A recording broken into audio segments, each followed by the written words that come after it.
इंसान की सोच ही जीवन का आधार है। हेलो हाय फ्रेंड्स, मैं हूं सपना और मैं लाती हूं आपके लिए नई नई कहानियां। तो आज की कहानी है इंसान की सोच ही जीवन का आधार है। तीन राहगीर रास्ते पे एक पेड़ के नीचे मिले। तीनों लंबी यात्रा पर निकले हुए थे। कुछ देर सुस्ताने के लिए पेड़ की घनी छांव में बैठ गए। तीनों के पास दो झोले थे, एक झोला आगे की तरफ और दूसरा झोला पीछे की तरफ लटका हुआ था। तीनों एक के साथ बैठे हुए थे और यहाँ वहाँ की बातें करने लगे, जैसे कौन कहाँ से आया, कहाँ जाना है, कितनी दूरी है, घर में कौन कौन है। ऐसे कई सवाल जो अजनबी एक दूसरे से जान पहचान के लिए पूछते हैं। तीनों यात्री कद काठी में समान थे। सबके चेहरे के हाव भाव बट अलग अलग थे। एक बहुत थका हुआ निराश लग रहा था और जैसे सफर का बोझ उससे सहा न जा रहा हो, बोझिल बन गया हो। दूसरा थका हुआ था पर बोझिल नहीं लग रहा था और तीसरा अत्यंत आनंद में था और एक दूसरे के साथ ऐसे ही बैठे हुए थे।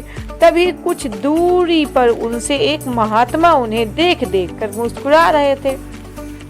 तभी तीनों की नजर उस महात्मा पर पड़ी और उनके पास तीनों जाकर ये सवाल पूछते हैं, क्यों महात्मा जी, आप हमें देखकर क्यों मुस्कुरा रहे हैं? इस सवाल के जवाब में महात्मा ने तीनों से सवाल किया कि तुम्हारे पास दो दो झोले हैं, इनमें से एक झोला मैं तुम्हारे अच्छाई के लिए रखता हूँ और दूसरा झोला तुम्हारी बुराई के लिए।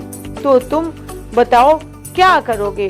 कौन सा झोला आगे रखोगे और कौन सा झोला पीछे रखोगे? महात्मा का कहने का मतलब था, तुम्हारे पास दो झोले की गठरी है, जिसमें एक गठरी में अच्छाई और दूसरी गठरी में बुराई है। तो तुम बताओ कौन सी गठरी आगे रखोगे और कौन सी गठरी पीछे रखोगे? महात्मा का सवाल यही था। उनमें से एक राहगीर ने जवाब दिया। एक ने कहा, मेरे आगे वाले झोले में मैं बुराई रखूंगा ताकि जीवन भर उससे दूर ही रहूं और पीछे अच्छाई रखूंगा। दूसरे ने कहा, मैं आगे अच्छाई रखूंगा ताकि उन जैसा बनूं और पीछे बुराई रखूंगा ताकि मैं उनसे अच्छा बन सकूं।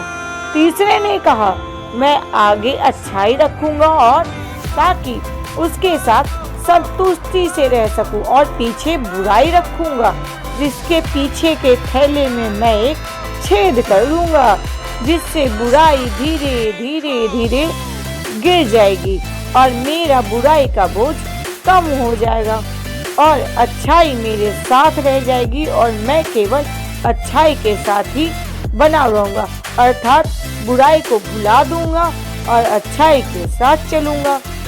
यह सुनकर महात्मा ने कहा, पहला जो सफर से थक कर निराश दिख रहा था, जिसने कहा था कि बुराई सामने रखेगा, वो इस यात्रा में भांति जीवन भर थका ही रहेगा, क्योंकि उसकी सोच नकारात्मक है, उसके लिए जीवन कठिन है। दूसरा जो थका हुआ है पर निराश नहीं है, जिसने कहा था अच्छाई सामने रखूंगा और बुराई पीछे रखूंगा ताकि मैं अच्छाई के साथ चल सकूं और बुराई से बेहतर बनने की कोशिश करूं। इसी वजह से वह इस होड़ में रहेगा कि मैं कब इससे पीछा छुड़ा सकूं।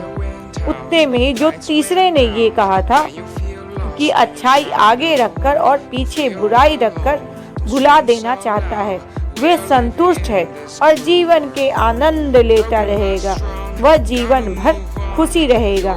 इसीलिए पहला वाला दुखी था, तीसरा वाला दुखी भी नहीं था, खुशी भी नहीं था, ठीक था, और लास्ट वाला आनंदमय था।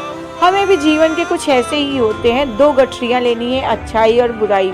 बस हमें चयन करना होता है कि हम किसके साथ आगे चलेंगे और किसको आगे लेके चलेंगे।